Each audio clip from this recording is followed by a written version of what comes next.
Much awaited debate அப்படின்றாங்க. 6 மில்லியனுக்கு மேலே மக்கள் பார்த்துருக்காங்களாம். சரி, யார் இந்த டிபேட்டில் ஜெயிச்சா? ட்ரம்ப் ஜெயிச்சாரா இல்லைன்னா கமலா ஹாரிஸ் ஜெயிச்சார்களா? டொனால்ட் ட்ரம்ப் பார்த்தீங்கன்னா ஒரு master in debates, very confident person. Joe பைடனை நாக் அவுட் பஞ்ச். அதோட அவர் ஜோ பைடனால ஒன்றும் பண்ண முடியல. 4ல் இப்போ நீங்கள் இருக்கீங்களே, எக்கானமி அவர் போனதுக்கு அப்புறம் ஒர்ஸாக இருக்கா பெட்டரா இருக்கா? இதெல்லாம் பொய்யான டேட்டா. இதெல்லாம் அவங்க நான் விட்டுட்டு போனதை தாங்க இவங்க பண்ணிக்கிட்டு இருக்காங்க. ஒரு சிலதெல்லாம் டேரிஃப் என்ன பார்த்து காப்பி அடிக்கிறாங்க. டேரிஃப்னா சரி நான் நல்லா பண்ணலன்றாங்கல்ல, ஏன் நான் பண்ண பாலிசியை அவங்க கண்டினியூ பண்ணுறாங்க. இப்போ வந்துட்டு நான் இமிக்ரேஷனை பண்ணிடுவேன், புதுசாக அமெரிக்காவை வளர்ப்பேன், இப்படிலாம் சொல்லிக்கிட்டு இருக்காங்கல்ல. இப்போ இமிக்ரேஷனுக்கு எதிராக இப்போ போய் அமெரிக்கன் பார்டர்லாம் க்ளோஸ் பண்ணுறேன், நம்ம இந்த டிபேட்டை நிறுத்திடுவோங்க.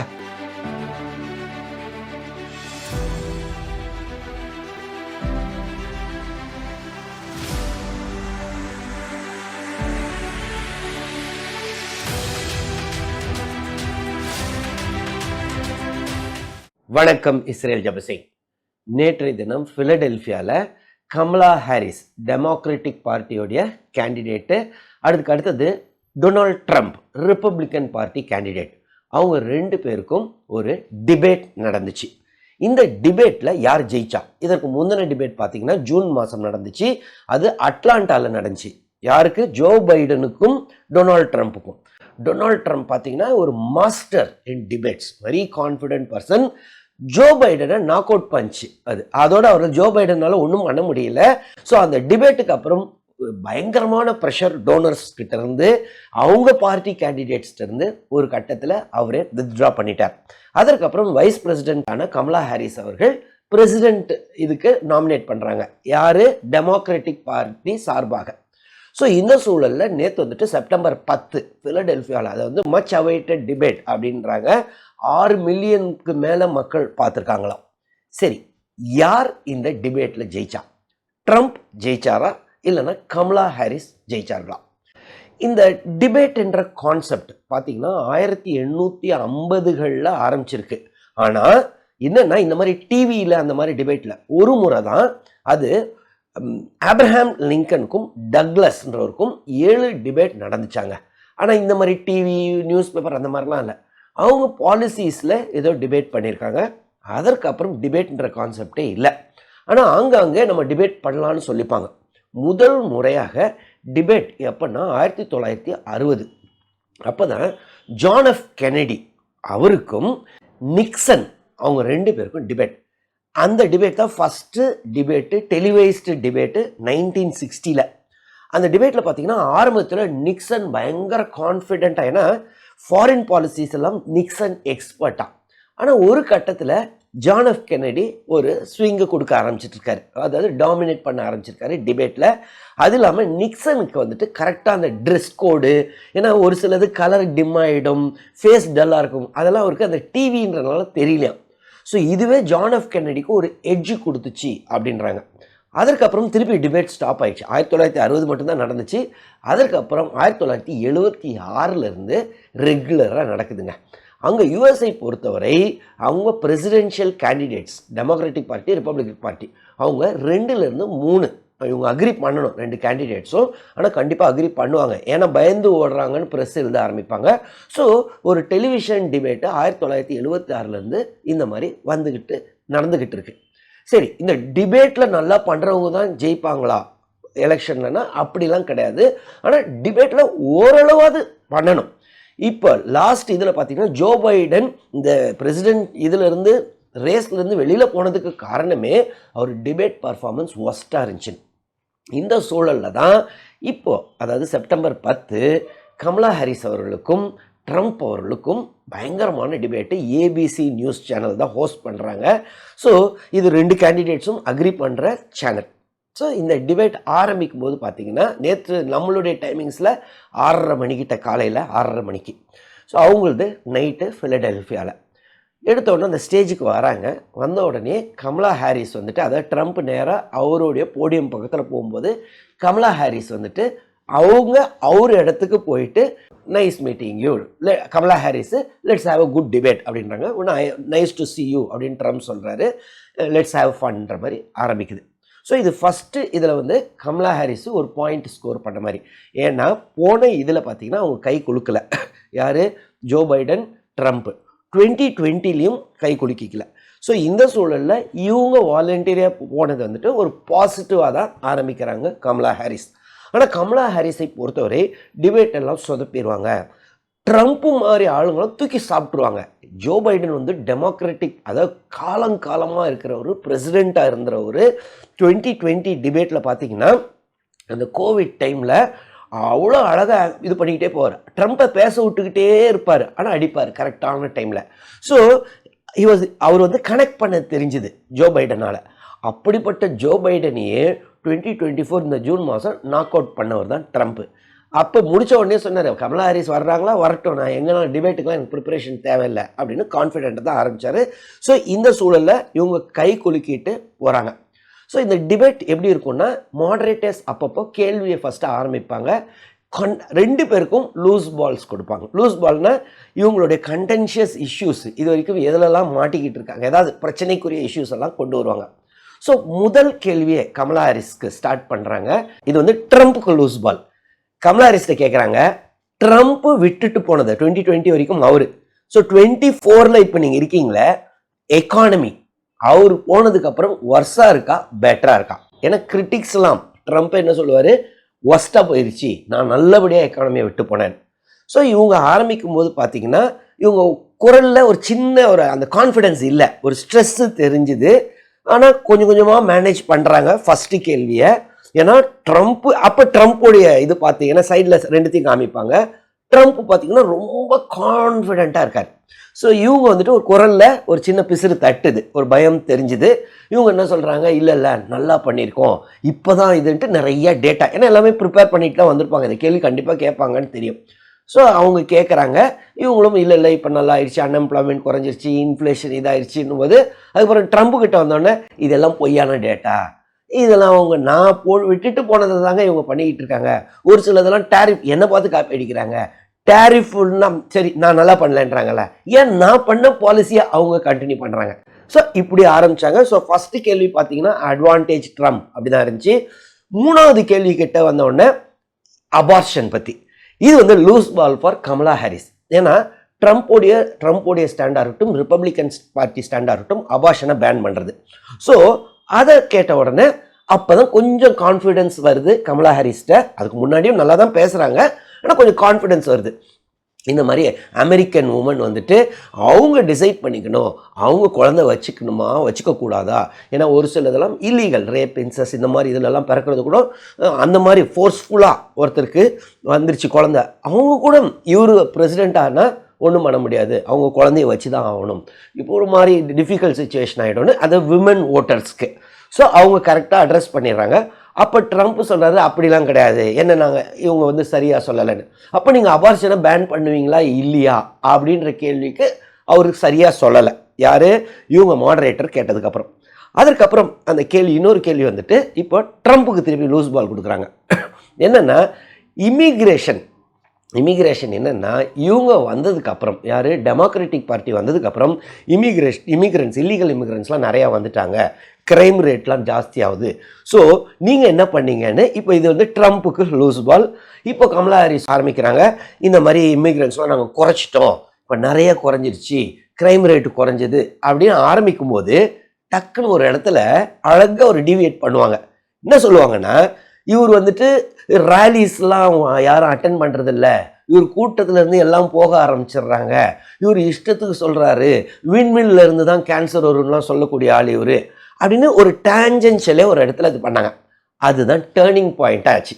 அது என்ன ஆச்சுன்னா, ட்ரம்ப்பு கிளியராக, ஏன்னா இமிக்ரேஷன் வந்துட்டு அவருடைய பாசிட்டிவ், ரிப்பப்ளிகன் பார்ட்டி வந்தால் இல்லீகல் இமிக்ரெண்ட்ஸை நிறுத்திடுவாங்க அப்படின்றது தான் இவங்களுடைய ஸ்ட்ராங் இது. ஸோ இது வந்துட்டு இந்த கீ ஸ்டேட்ஸ்லாம் இருக்குது, அதாவது இந்த ஸ்விங் ஸ்டேட்ஸ்ன்னு சொல்லுவாங்களா, அதில் 1-2 ஸ்டேட்டில் இந்த இமிக்ரேஷன் டிசைட் ஆகும். அந்த இடத்துல இவர் அதை கான்சென்ட்ரேட் பண்ணாமல் டக்குன்னு அந்த ரேலிக்கு போயிட்டார். ரேலி ஏன்னா அவர் முகமே மாறிடும் அப்போ. ஸோ என்ன பண்ணுவார், அதெல்லாம் கிடையாது, என் ரேலியில் எப்படி வருவாங்க தெரியல, கூட்டமாக வருவாங்க, இவங்க ரேலியில் எப்படி தெரியுமா, பஸ்ஸில் ஆளை கூட்டு வராங்க, காசை கொடுக்குறாங்க அப்படின்னும் போதே அவங்க கரெக்டாக பிடிச்சிட்டாங்க. கமலா ஹாரிஸ். சரி, இனிமேல் என் சைடே இருக்குன்னு. அதற்கப்புறம் ஏறக்குறைய இந்த என்டையர் இன்டர்வியூ பார்த்தீங்கன்னா ட்ரம்ப் மோர் அவங்களுடைய தூண்டில மாட்டிக்கிட்டு அதுக்கு டிஃபெண்ட் பண்ணிக்கிட்டு இருந்தாரு. இவங்களுடைய வீக் ஏரியாஸ், அதாவது டெமோக்ராட்டிக் பார்ட்டியுடைய வீக் ஏரியாஸ், ஒன்று இல்லீகல் இமிகிரேஷன், இன்னொன்று இன்ஃப்ளேஷன். அதாவது எக்கானமி ட்ரம்ப் டைம்ல தான் பெட்டரா இருந்துச்சு அப்படின்றது மக்களுடைய வியூ. ஸோ இந்த இடத்துல கார்னர் பண்ணி அடிக்காம அவர் என்ன பண்ணிட்டாரு, இவங்க பேசுறதுக்கு டிஃபென்சிவாகவே பண்ணார். ஒரு கட்டத்தில் என்ன பண்றாங்கன்னா, இவர் வந்துட்டு இருந்தா யார், கமலா ஹாரிஸ் சொல்றாங்க, இவரை பார்த்து உலகமே சிரிக்குங்க, மற்ற லீடர்ஸ் எல்லாம் அமெரிக்காவே ஒன்றும் இல்லாமல் பண்ணிட்டாரு இவர் பிரசிடென்டா இருந்தப்போ. வேர்ல்டுல இருக்கிற ஆட்டோக்ராட்ஸு, கிம் ஜாங் உன் அவருக்கெல்லாம் லவ் லெட்டர் எழுதிக்கிட்டு இருந்தாரு. புட்டின் இருக்காரு பார்த்தீங்களா, அந்த புட்டினுக்கு வந்துட்டு இவர் வந்து லஞ்சில் சாப்பிட்ருவாருங்க. இவருக்கு வந்துட்டு ஒரு ஈகோ ரொம்ப ஜாஸ்தி, கொஞ்சம் ஃப்ளாட்டர் பண்ணிட்டா, இவரை கொஞ்சம் பெருமையாக பேசிட்டா, சார்னு சொல்லிட்டா போதுங்க, இவரை சார்னு சொல்லிட்டா உடனடியாக அவங்க கையில் பாய்சனை கொடுத்தாலும் சந்தோஷமாக சாப்பிட்டுக்கிட்டு இருப்பாரு. இப்படிப்பட்ட லீடர் தானே. ஸோ இது வந்துட்டு பயங்கரமான இது. அதாவது நேராக வேர்ல்டு லெவலில் நம்ம அமெரிக்கா குறைஞ்சிரும். ஏன்னா ஏற்கனவே கிம் ஜாங் உன்னுக்கு ட்ரம்ப்பே ஒரு கட்டத்தில் சொன்னார், நாங்கள் லவ் லெட்டர்ஸ்லாம் எழுதிப்போம், மீன்ஸ் ஃப்ரெண்ட்ஷிப்பை டெவலப் பண்ணுறதுக்காகனாரு. ஆனால் கடைசியில் அது ஃபெயிலியர் ஆயிடுச்சு. ஸோ அங்கே ஆரம்பித்தோடனே அதுக்கு அடுத்தது அவங்க அழகாக கிளவராக என்ன பண்ணிட்டாங்கன்னா, இங்கே பாருங்கங்க, இவருக்கு மட்டும் நீங்கள் ஓட்டு போட்டிருந்தீங்கன்னா உக்ரைனில் என்ன நடந்திருக்கும் தெரியுமா, இந்நேரம் கிவ், அதாவது உக்ரைன் கேபிட்டலில் இவருடைய ஃப்ரெண்டு புட்டின் நேரம் அங்கே வந்து உட்காந்துருப்பாரு. இந்நேரம் நாங்கள் இருந்தனால தான் இந்த வாரம் இப்படி நடந்துக்கிட்டு இருக்கு. ஆனால் அதுக்கு அடுத்தது என்னாகும், இங்கேயே நிறைய பேர் பெனிசில்வேனியாவில் பாலிஷ் ஓட்டர்ஸ்லாம் இருக்கிறாங்களே, அங்கே வந்து போலண்டை சேர்ந்த அமெரிக்கன்ஸ், போலண்ட்லேருந்து செட்டில் ஆனவங்க, போலண்டை கூட அவங்களுக்கு பிடிச்சிருவாரு, யூரோப்பே பிடிச்சிருவாரு புட்டின்னு இவர் ஆட்சி கொண்டு வந்தானே. ஸோ அங்கே பார்த்தீங்கன்னா அந்த பாலிஷ் ஓட்டர்ஸ், பெனிசில்வேனியா பார்த்தீங்கன்னா ஒரு ஸ்விங் ஸ்டேட்டு, ஸோ அங்கே ஒரு பாயிண்ட்டை ஸ்கோர் பண்ணாங்க. ட்ரம்ப்பை வந்துட்டு அதுக்கு நல்ல ஒரு பதில் சொன்ன மாதிரி எனக்கு தெரியல. அதற்கப்புறம் அந்த மாடரேட்டர் கேட்குறாங்க, இந்த வார், உக்ரைன் ரஷ்யா வாரில் உக்ரைன் ஜெயிக்கணும்னு நினைக்கிறீங்களா, ரஷ்யா ஜெயிக்கணும்னு நினைக்கிறீங்களான்னு. அதற்கு ட்ரம்ப் வந்துட்டு நேரடியாக பதிலே சொல்ல, நான் வந்தேன்னா இமீடியட்டாக வித்தின் அ டே வந்துட்டு அந்த வாரை முடிவுக்கு கொண்டு வர முடியும்னு. இதில் என்னென்னா, அப்படின்னா என்ன இன்டர்பிரிட்டேஷன்னா, ரஷ்யா இப்போ பிடிச்சி வச்சுருக்காங்கல்ல அந்த ஒரு சில இடங்கள் உக்ரைனில், ஸோ அதெல்லாம் முடிவுக்கு வந்துச்சுன்னா ரஷ்யாக்கிட்டே இருக்கும். ஸோ இது ப்ரோ ரஷ்யாவாக தான் இருந்துச்சு. இன்னொன்று பார்த்தீங்கன்னா, இவர் வந்துட்டு ஏற்கனவே ரஷ்யா பிரசிடென்ட் புட்டினோடைய ஃப்ரெண்டு அப்படின்ற மாதிரி ஒரு இமேஜ் இருக்குது. ரஷ்யா பார்த்தீங்கன்னா இவங்களுடைய ஆர்ச் ரைவல், கோல்டு வார் ஈரா மைண்ட் செட், அந்த ஓல்டு பீப்புள் ஓட்டர்ஸ் அவங்கெல்லாம் கண்டிப்பாக இதுக்கு ட்ரம்ப்புக்கு யோசிப்பாங்க, என்னடா இது இவர் ப்ரோ ரஷ்யாவான்னு. ஏன்னா ஏற்கனவே இந்த அம்மா வேற என்ன சொல்கிறாங்க, கமலா ஹாரிஸ், அவர் லஞ்சுக்கு இவரை சாப்பிட்டு போயிடுவார், யார் புட்டின் வந்துட்டு ட்ரம்ப்பை லஞ்சுக்கு சாப்பிட்ருவாருன்னு. ஸோ இது அவருக்கு கொஞ்சம் நெகட்டிவாக தான் போச்சுன்றது என்னுடைய வியூ. ஆனால் ஓவராலாக பார்த்தீங்கன்னா ட்ரம்ப், ஏன்னா ட்ரம்ப்ன்ற ஒரு மாஸ்டருங்க, அந்த டிபேட்ஸ்லாம் ரொம்ப கான்ஃபிடென்ட்டாக இருப்பார். அவர் ஒரு வாட்டி பார்த்தீங்கன்னா இந்த அம்மா ஏதோ பேச வரும்போது, wait a minute, I am talking please அப்படின்வாரு.